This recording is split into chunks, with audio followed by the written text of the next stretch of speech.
what do we do about changing the relationship between news media and combat troops so that we have the ability to understand what we're doing abroad, say thank you to the people who need to be thanked and welcomed home, keep an eye on what needs to not happen, such as a place like Abu Ghraib. It seems to me that we are developing a fragility as a people that is incompatible with our level of lethality. And we have to get information back to the home front. Am I wrong in this? I mean, we had embedded troops in Ramadi. There was combat photographers. There was reporters. They had very open access to everything that was going on. So I think, I don't know how many clicks on the websites the normal military news stories got compared to, whatever entertainment Hollywood gets. Well, so let me give you an example of what I'm talking about. This isn't strictly foreign involvement, but when 9/11 happened, the most famous photograph from 9/11 is this photograph called Falling Man, of this inverted human being sort of doing a weird kind of like bicycle motion, and he's falling to his death. And I think it ran once briefly in the morning. It was spiked, and it didn't become the iconic photograph of 9/11. If I think back to Vietnam, we all have the same set of 10 photographs seared into our minds.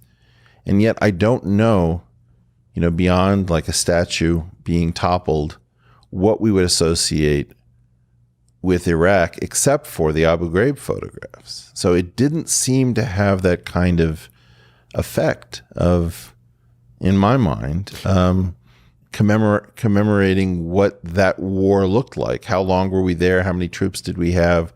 How many families, lost somebody? I feel like it sort of took place out of sight. Yeah, and the interesting thing is there's thousands and thousands and thousands of pictures. I just don't think they were. I think I don't know if we call it a problem, but I think it's more the fact that people weren't clicking on those pictures and remembering them. Because if you Google Iraq war, you'll see hundreds of thousands of pictures from all kinds of news agencies all over the world. It's just people, maybe they've seen so many pictures that they're over it. I don't believe this, actually, Jocko. Here's my take on it. If you think about what the cartels have been doing on our southern border, it is spectacular. The violence is so graphic and so disturbing by design. And yet, so many Americans are unaware of just how bad the drug wars have been in Mexico, because the information doesn't percolate. And these photographs, if they were run, would capture the public's imagination. I don't think there's any question. Okay. I see what you're saying now. I didn't quite understand that. It makes good sense with the cartel. Because certainly they're down there. I think we're terrified to show people the extremes of what life actually looks like anymore. Yes. And if that is a bad thing, you are correct. That is a bad. You are correct. Okay. It's taken me a while to understand your point. I apologize. No. You are correct. And people should see what, I would, when I would talk to young SEALs, even now, I have pictures of My Lai, color photographs of My Lai, which you don't see very many of those, but they're absolutely horrible to look at, even for a young SEAL that's in his mind super hungry for combat. They see these pictures that I put up on the big screen for them, and it's stomach turning. So that's what they need to see. They need to understand that you go a little bit off the wrong direction. If somebody doesn't step up and say no when things start to go sideways, this is where it can end up. That's right. So yes, what you are saying is correct. If you want people to understand what's happening, one of the best ways to do it is the same technique that you were saying earlier that the enemy can use, which is a message of violence. Here's what is happening on the southern border. These are the people that are 1 mile away, and this is what they're doing to whole families in certain cases. Yes. Should that be propagated? Absolutely, so that we understand the seriousness of the situation down there. Same thing with when ISIS was acting this way. Anybody that looks, here's another good case, was the Rwandan genocide, right? Yeah. 800,000 people in 100 days, mostly with machetes. And we, I don't want to say we let that happen, but we could have intervened in a very powerful way.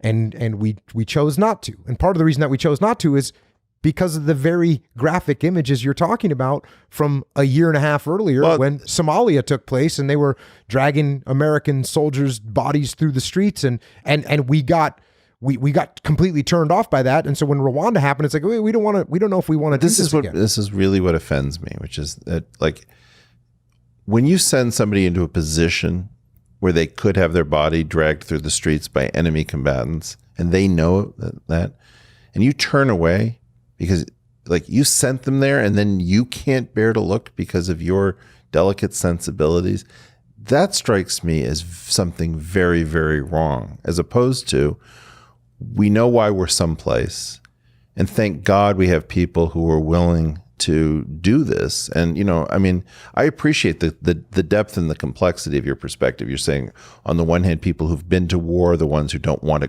us to go to war. On the other hand, you're saying that war can be more fun and more meaning than you could have in the rest of your life. And these are really not contradictions, but they're incredible tensions.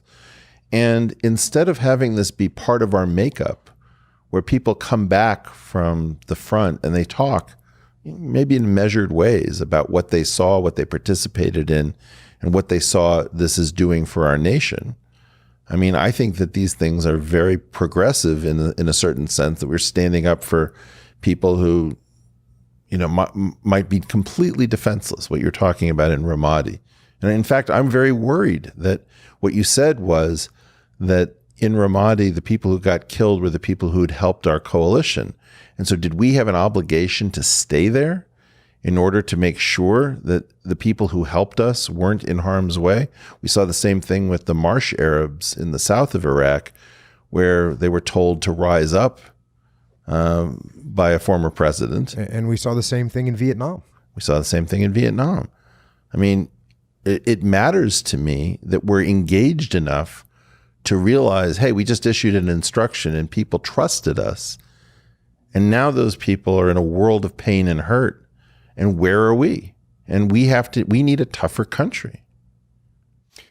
There was, it was sickening for me when I saw the black flag of ISIS flying over the city of Ramadi. I mean, clearly, first and foremost, because of my own friends and my men that were killed in that battle and wounded in that battle. Then obviously the Marines, the soldiers, the sailors, the airmen that fought alongside of us, who made the same sacrifices, were killed or gravely wounded. And then I knew, you know, as soon as I saw that flag flying, I mean, before we even got reports back, we knew what was going to happen to the civilian populace. The civilian populace was going to be annihilated.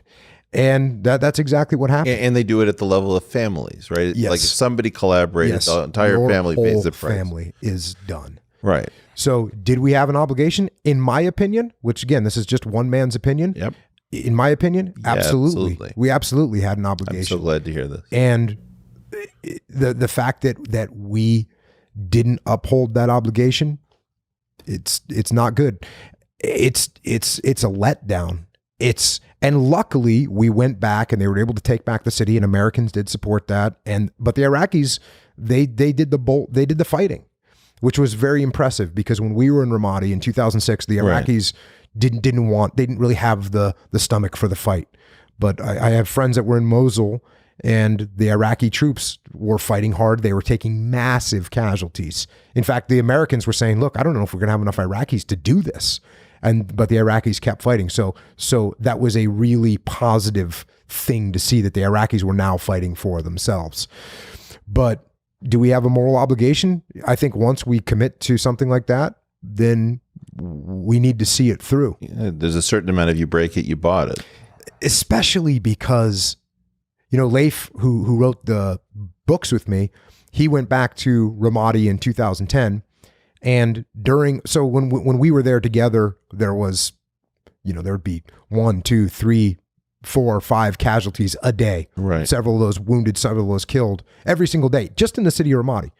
When Leif went back in 2010, during his entire 6-month deployment, there was one fatality, one coalition fatality, and it was from a vehicle rollover. It wasn't combat incident. So it was completely settled down. Yeah. It was peaceful. And we took that as, okay, we should leave now. And that was the wrong move. That was the wrong move. And people say, how long are you going to stay there? Let's say we're still in Germany. Yeah, well, we are. Right. We're still in Japan. Well, this is the thing where I want us to think about total cost of ownership of a conflict. And I want whoever is going to lead us. I mean, I was very concerned watching the Democrat. I come from the Democratic side of the aisle. Watching these Democratic presidential nominees and wishing more people came from a tougher perspective, knowing that American troop deployment is a real issue. And who are we going to follow? Do they have the presence of mind, the gravitas to tell the country, hey, we are going to go into something and you guys need to toughen up, because otherwise we're going to be inconsistent sending messages to the people who are deployed abroad and leading the interior of the country, which is going to the malls and just trying to figure out how to have a nice weekend. Somebody's got to take us along. I mean, it's just irresponsible for us as a country to be this focused on what's going, keeping up with the Kardashians when we have people in uniform in harm's way. Am I off? No, you're definitely not off. And if you don't understand what's happening overseas, then you're more willing to send more people overseas. You're more willing to not think about the consequences of what you've started, and more willing to abandon those situations before they're finished. Yeah. So I guess your entire thread of this, and I think I missed your point in the beginning, is yes, absolutely, Americans should know and understand what is happening overseas so that we can make informed decisions back here and be able to stomach it and have that will that I talked about earlier, the will to kill and the will to die, which is what you need.